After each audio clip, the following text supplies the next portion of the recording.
Welcome into Triple Zero, the anti-hot take sports show. I am your host, Josh Buckhalter. Be sure to follow me on Twitter or on X at Josh G. Buck. Hit up the Facebook page, Clocker Sports website, clockersports.com, and the email address is contact at clockersports.com. And of course, you can follow the show on X, Instagram, on X and Facebook at 30spod. That's the number 30spod. Same thing goes for the entire site, Clocker Sports, on every platform, including TikTok. Check us out on TikTok, man. We are out here getting the content up and out to the masses by any means necessary, fam. We are trying to grow, and to that end, if you are joining me today, please like, subscribe, rate, review, share, all those great things so that we can keep the podcast growing and keep on reaching more and more people. I have to take a time out to tip my cap, show some appreciation to Bears fans. That exact message is getting across Bears fandom, and they have supported me strongly. I appreciate that greatly. Without you guys, there's not really many reasons to do this. It's the pursuit of passion largely. I am an independent media person, so I am, doing this on my own right now.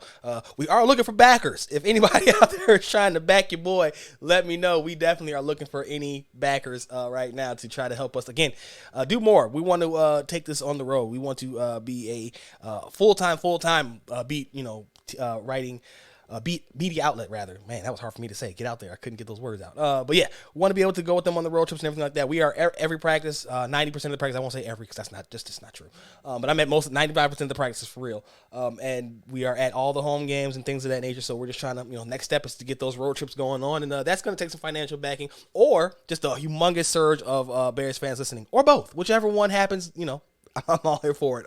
But yes, thank you very much to Bears fans for showing support for me as I am, again, trying to navigate this space. I am greatly appreciative of all of the outpouring and appreciation that you guys have shown to me. So with that being said, we are going to start with some Chicago Bears news, and we have a biggie.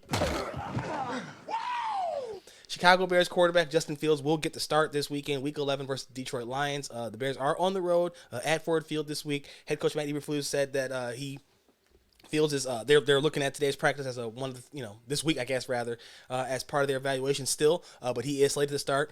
Eberflus said that for the rest of the season, they're trying to find consistency. They want to see consistency from Fields, decision making and his play on the field. So without even having to be asked, he laid out exactly what it is that they are looking for Fields to show. Because the question was, is that enough time for Fields to kind of cement himself as the guy? And Eberflus offered up it's enough time for him to show consistency, and I think that that's all they're trying to find out. They know he has the ceiling. They want him to show a level floor, and I don't think that's an unreasonable ask. Even if you're a strong supporter of Justin Fields, I think you have to be able to acknowledge some of the shortcomings that he's had, and I think I tried to do that in my latest article for Clocker Sports, talking about Fields has been very solid, right? He's performed very well in a very key area on the field for the Bears, and that's something I think that should be very much factored into any decision making on his future in this city, and it's very important. Go ahead and check that out. I'm not going to give you the whole thing right now, but the numbers that Fields has put up in this key area are pretty encouraging. Even if the volume is not where it needs to be, that's not all on him. It is somewhat on him, like I just said in the article I addressed. He has not been a perfect player by any stretch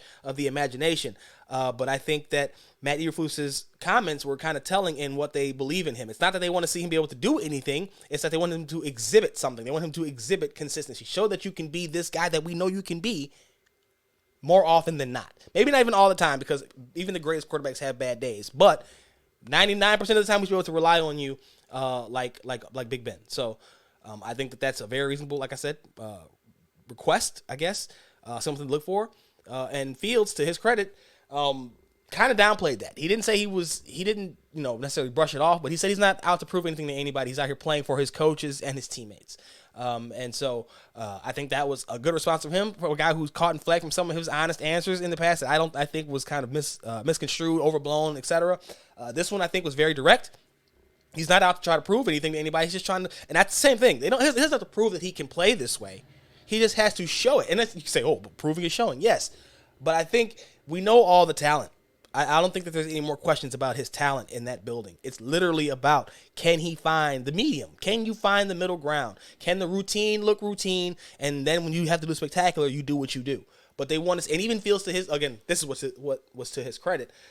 During his presser today, he said that, there were some things that he was watching from Tyson that he's going to try to implement in his game. And this is where I think you saw some people have some backlash when it was suggested that the coaches are going to have Fields watching Tyson Bagent. It's almost as if he wouldn't have been paying attention himself. That's where I don't know where everybody else, I can't speak for everybody else, but that's where I was taken aback by it. Like, why would you think that the coaches had to tell him to pay attention to Tyson Bagent? You think he's not paying attention to what's going on the field just because he's not playing? He said that he was very cognizant of his body language while he was out and all that kind of stuff. So I'm looking forward to seeing what he does if he can adjust. I wrote in the article, and I'll just give you this part because I'm not going to tell you what the key area is, but I did acknowledge that he's got to be better between the 20s. He's got to be better with his decision making, and that's in terms of getting rid of the ball and just not taking a sack, right? Negative plays, avoiding those negative plays, and where it's really been sacks. The turnovers are bad. Turnovers are bad for everybody, but we know turnover numbers kind of fluctuate. They can be kind of a fluky thing because it's not always on the quarterback, not always on the receiver, blah, blah, blah. And so the big thing for him is just the decision-making period. Just make sure that your decisions are solid. You're making the right decision, again, all the time. This is something I think he can do all the time. This is not something that has to be 99.9%. This is an all-the-time thing. You can make the right decision and things still go poorly, but he just has to show that he can make the right decision consistently. I think that was a great answer, one that I appreciated because, again, we don't know what we're going to hear from them on a week-to-week basis, and that was pretty upfront. They want to see him show some consistency. So I had absolutely zero issues with any of that. He did say that he was aware. He knew that the I guess, QB controversy that was trying to be brought up by the outside was going to happen when he was sidelined, but he just made sure that he was supportive of Bagent, something that Bagent and coaches have also said along the way. So be sure to check out that article in the Clock of Sports, man, talking about the key area that Justin Fields has been very solid in his career, too. Not just like one season. This has been for his career. So check that out, and it'll be, I think, very informative. And something that I don't know if it's going to sway anybody's opinion, but I think it's definitely something that should be weighed as equally as most other parts of that argument, that discussion, that evaluation process. So elsewhere, Cleveland Browns quarterback Deshaun Watson is out for the season with a shoulder injury. This is two parts. Okay, we know about the guaranteed contract, $200 million, some odd contract that they gave him, richest whatever deal guaranteed. We know that was it's the NFL's version of the Rudy Gobert trade, where the price was so high that no one's gonna try to come close to that, and it's kind of an agreed upon thing that was an overpay. But he's out now for the season. Watson has dealt with the entire massage scandal and all those things. So the public opinion has not necessarily been on his side. He has not played very well. He started to play better at the back end of the Browns' most recent game. I think it was against the Ravens in Week 10. But he will be out for the season now after having surgery on that shoulder that has been bothering him for quite some time. And instead of going with former Bears quarterback P.J. Walker, the Browns are going with rookie Dorian Thompson-Robinson. Now, Dorian Thompson-Robinson did not play bad. He's actually shown some good things, and I actually liked him in UCLA. But I think you have to kind of realize that this is the same Cleveland Browns organization that had Joshua Dobbs in their building and decided to let him walk. Right? Traded him, I believe. I got to look that up, make sure I'm going to double check that information before I solidify. But they had Josh Dobbs in their building.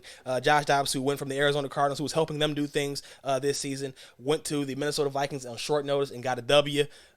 That Josh Dobbs was in the Browns building. And now without Deshaun Watson, you kind of have to feel like they would have appreciated, or they would love to have a guy like Joshua Dobbs right now who could come in and perform the way he has. Again, you have Dorian Thompson-Robinson, who has not done poorly, but he's still a rookie. Dobbs is not the most experienced quarterback in his fifth season, I believe it is, out of the University of Tennessee. Fourth season out of the University of Tennessee, excuse me.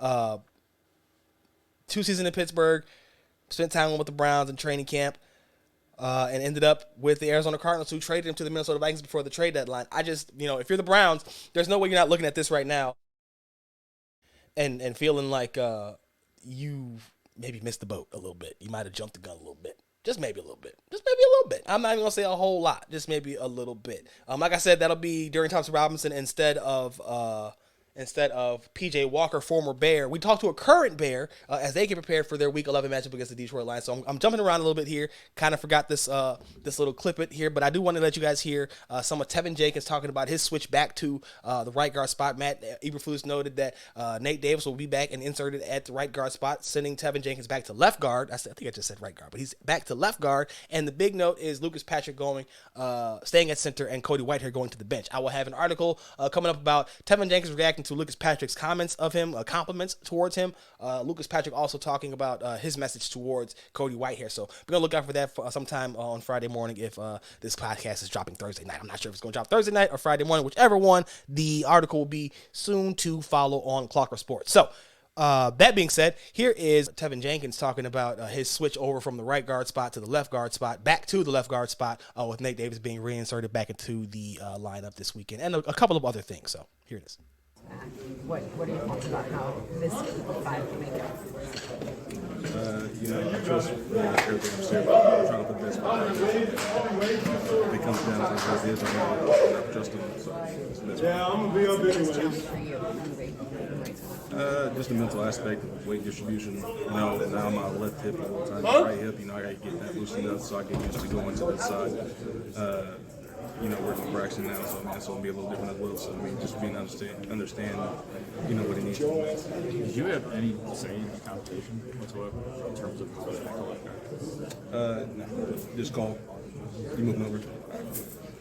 That's good with that problem. Yeah, no problem. Many of those commended your flexibility and willingness to move for everyone. Would you prefer to just stay at one position if you could? I feel like it's anybody. It's just, I feel like it gives me, hopefully it gives me a little what just to give me a little, basically a plus when you just to be able to play with something like that. More comfortable outside of that. So, ultimately, I do what I can.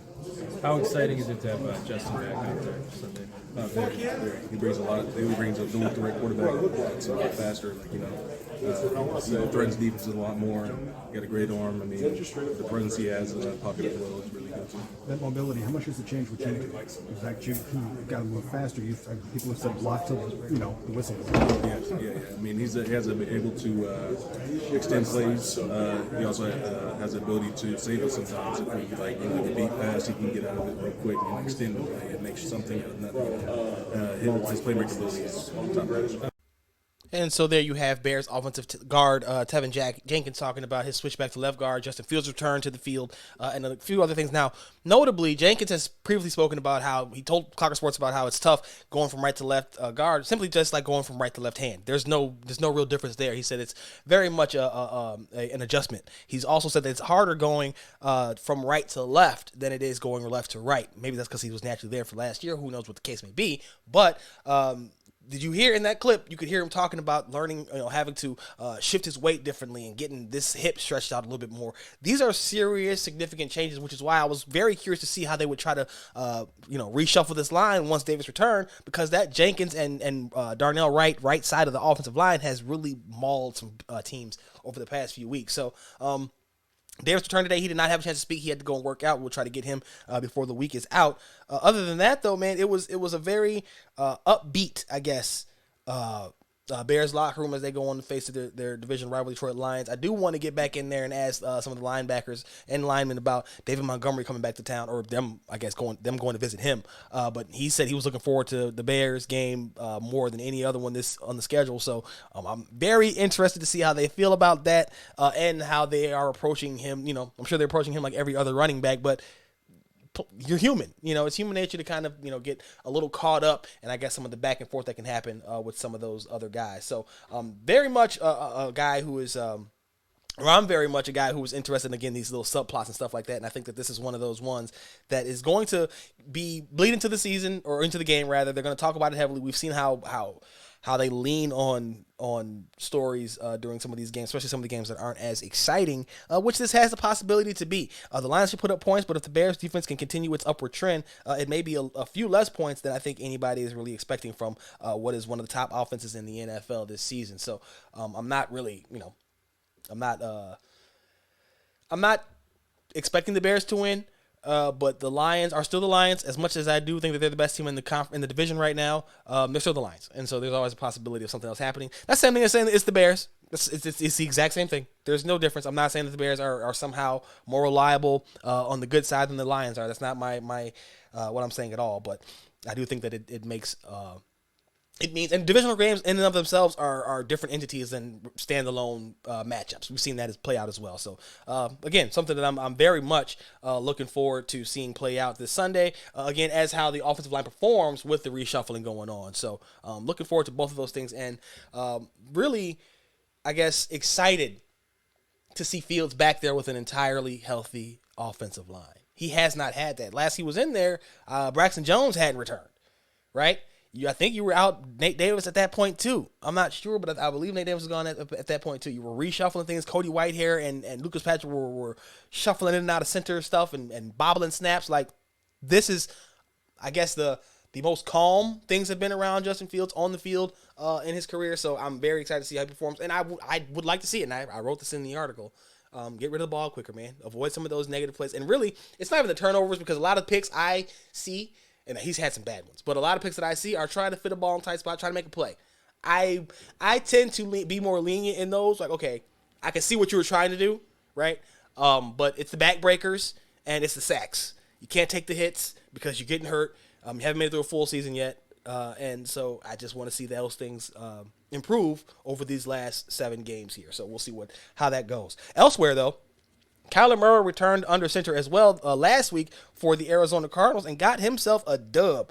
250 yards, 59.4% completion. But the most important part, like I said, was that dub. Now, why is that important? Because it's the Arizona Cardinals and the Carolina Panthers who are kind of jockeying back and forth for position at the top spot of the 2024 draft. And as you know, the Bears hold that number 1 pick from Carolina. So as long as Kyler Murray's out there doing his thing, takes a little bit of pressure off, hoping, wishing, praying that Bryce Young continues to be the rookie that he is with the questionable, shaky, suspect coaching staff around him that he has, right? And you can kind of just bank on, well, there's that gap already, and Kyler Murray should only get better as he gets more and more acclimated to the season. Again, another thing I'm excited about seeing happen, man.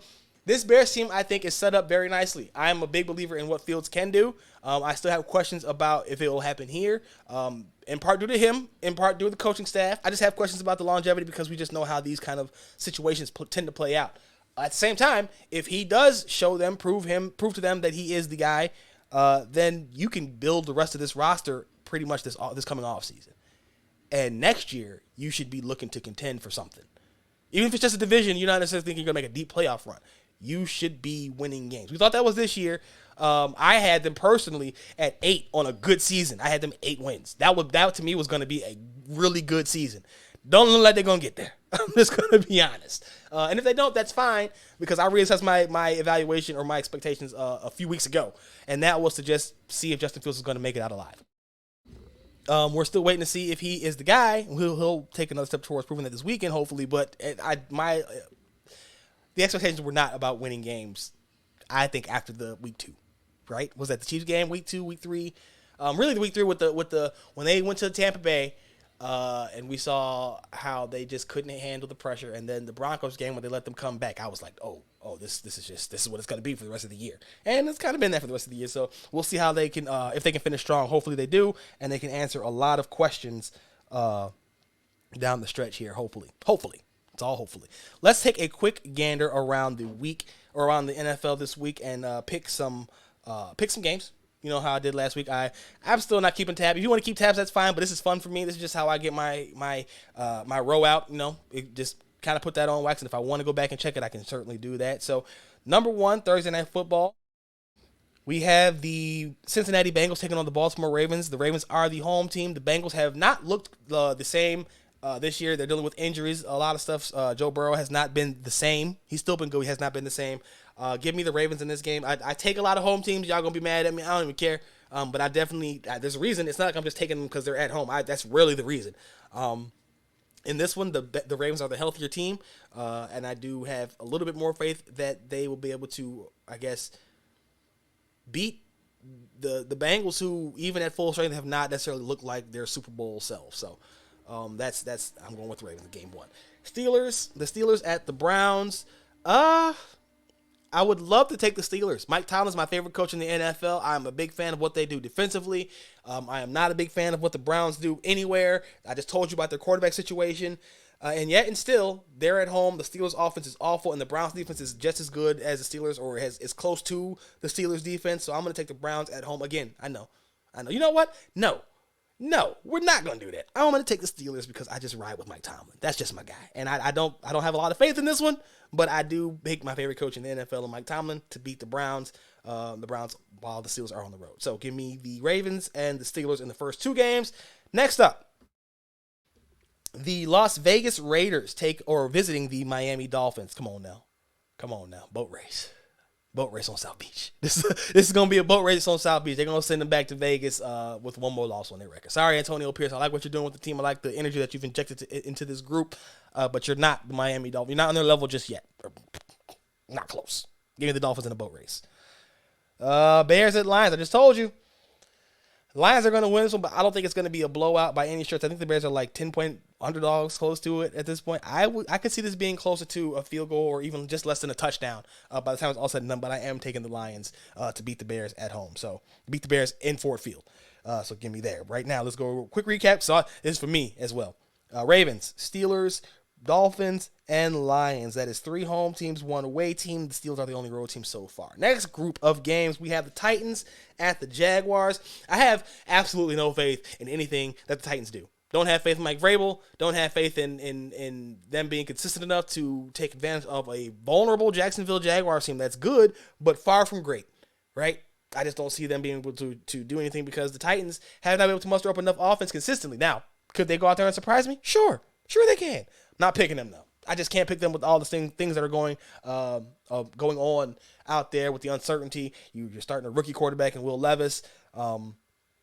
It's just a lot. I haven't seen anything consistently out of this Titans team to make me believe that they're better than this inconsistent Jags team. The Jags will get loose. They got beat up on, I think, last week by the San Francisco 49ers. I can see them beating up on the Titans this week in similar fashion. Chargers at the Packers. As much as the Chargers, I've ridiculed the Chargers for being an inconsistent team. I still take them over the inconsistent Packers. Justin Herbert's shakiness is not the same level as Jordan Love. Jordan Love just doesn't have as many wild plays.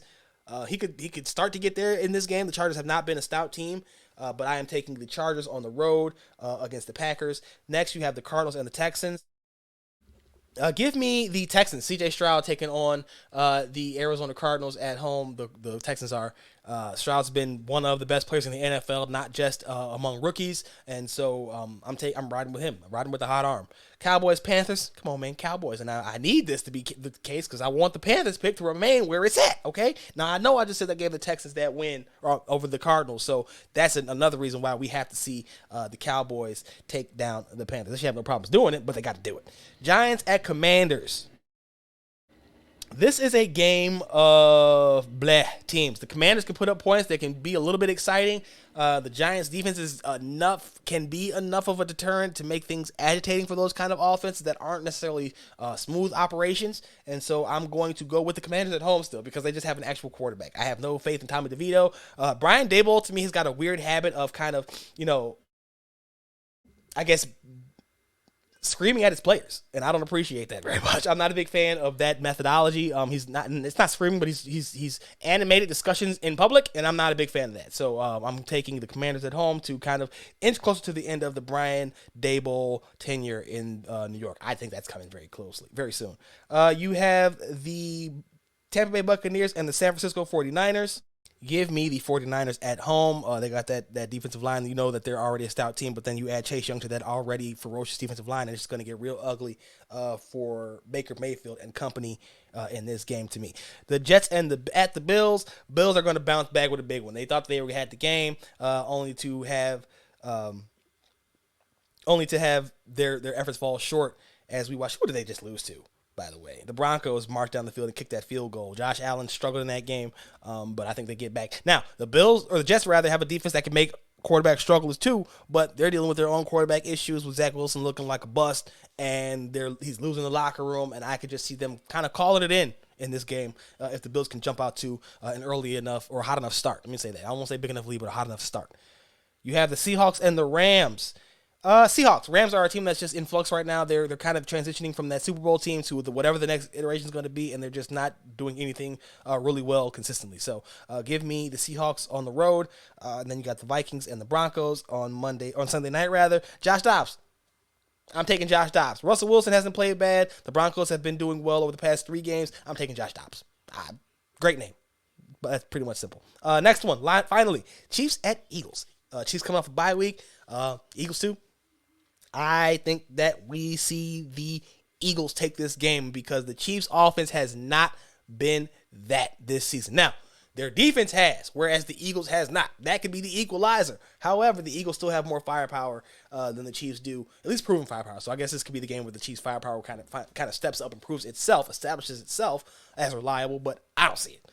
Eagles in this one. Close game, but give me the Eagles nonetheless. So recapping real quick, we're going to go through these and just make sure that we have them all for posterity purposes. We have the Ravens, Steelers, Dolphins, Lions, Jaguars, Chargers, Texans, Cowboys, Commanders, 49ers, Bills, Seahawks, Vikings, Josh Dobbs, and the Eagles. That's a lot of road games. I picked 3 straight road winners first and foremost.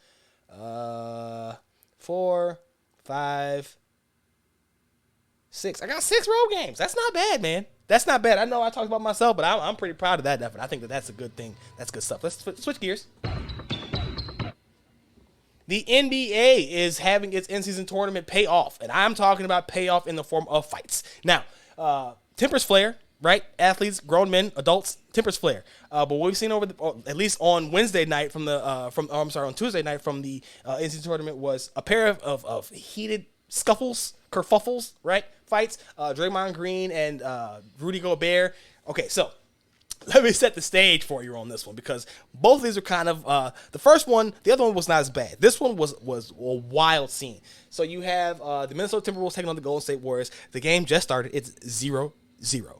Klay Thompson and Jaden McDaniels get into it, right? Little grabbing back and forth. McDaniels takes exception to Klay Thompson grabbing him, grabs Klay Thompson even harder.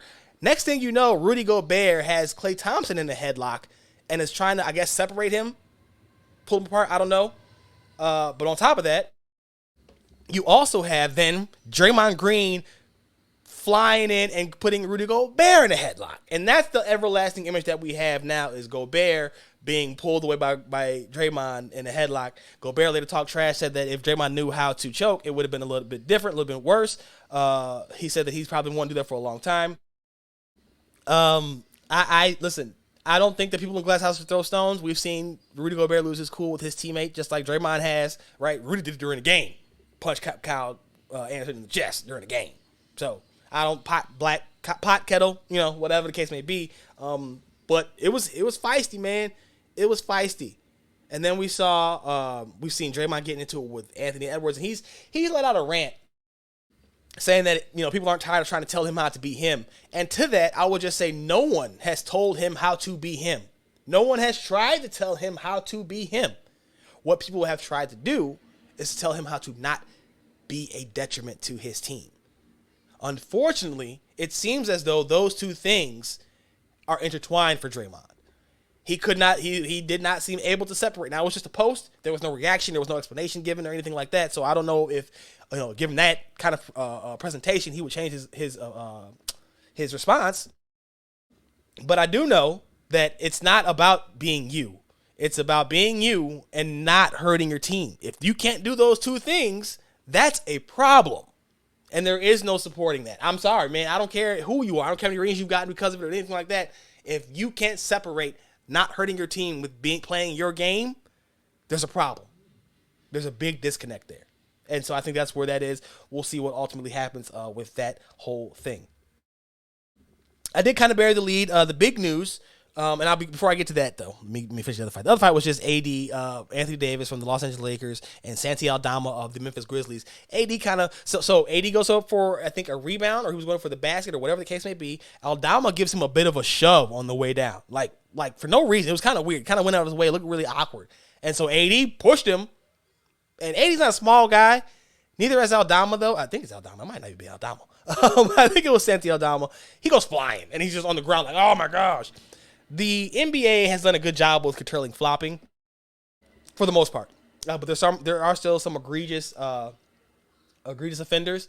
This one was not egregious, but it was, I don't know if the push warranted the fly, right, that we saw from Aldama. So a wild night, again, like I said, tamer than the Draymond Green, Rudy Gobert altercation, which, again, is not helping anybody on either team. I don't know what y'all are talking about. Both of them are crazy dudes.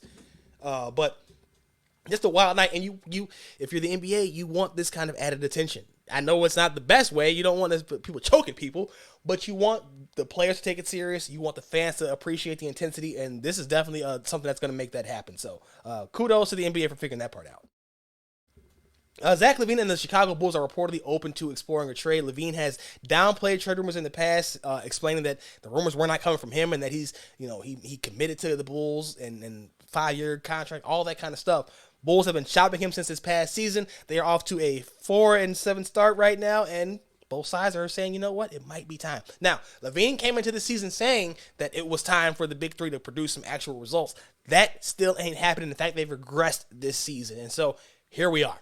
And the list of teams has been the standard list of teams. You got the Lakers, the Knicks, the 76ers, the Miami Heat have all been involved. Dallas Mavericks, according to Mark Stein, are not supposed to be interested in pursuing a trade for LaVine, so that one might be out of the window. But other than that, I don't think the Bulls are going to have too hard of a time trying to find a trade partner. I really don't.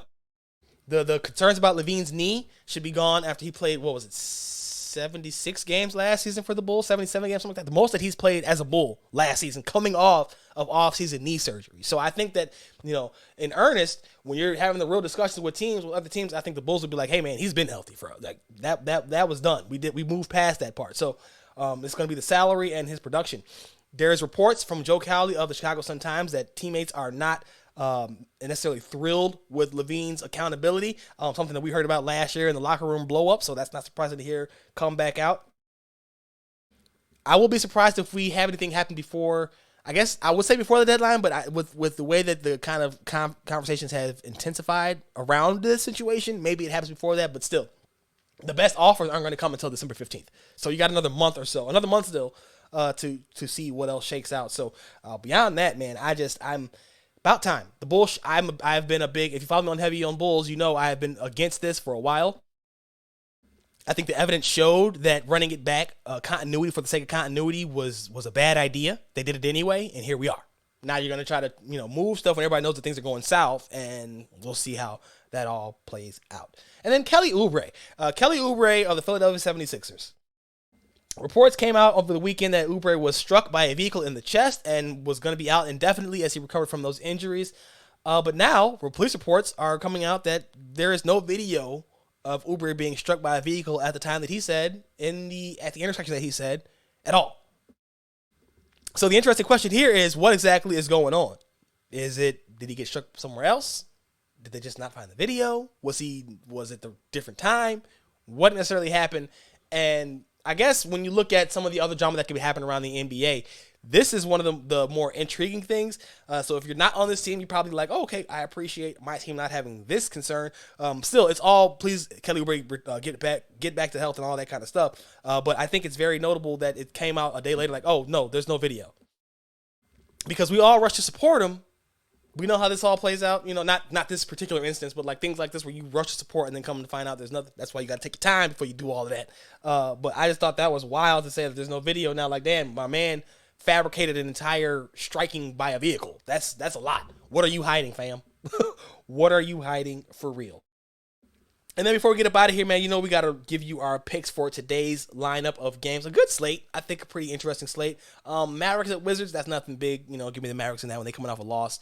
Celtics at the 76ers. 76ers are hot, man. Tyrese Maxey is making James Harden look like a shadow. Like, it don't even matter that he did not want to play for the 76ers because Tyrese Maxey is that dude right now. So give me that's gonna be a good game. Give me the 76ers. They're rolling. Boston, I think, is Boston dealing with injuries tonight? Boston might not have all their full complement of stars. I got to go check out the injury report as well. So put a pin in that one. But as it stands, if everybody's healthy, I don't think they are. But as it stands, I'm going to take the Sixers in this one. I think the injuries are to the Celtics side, so I'm going to stick with the Sixers no matter what.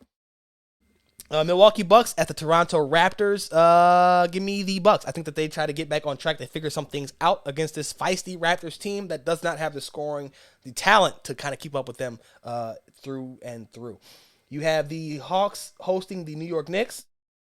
Trae Young returns to action for this game after missing last game with the birth of his daughter, with the birth of his daughter. So he returns to the lineup to face on his the Knicks team that has kind of had the Hawks number the past couple of meetings after that whole Madison Square Garden showdown a couple of years ago. So we'll see how the Hawks can pull out on this one. Magic at the Bulls. Give me the Magic. I have no faith in the Bulls. DeMar DeRozan is out dealing with a personal matter. Magic. Flat out.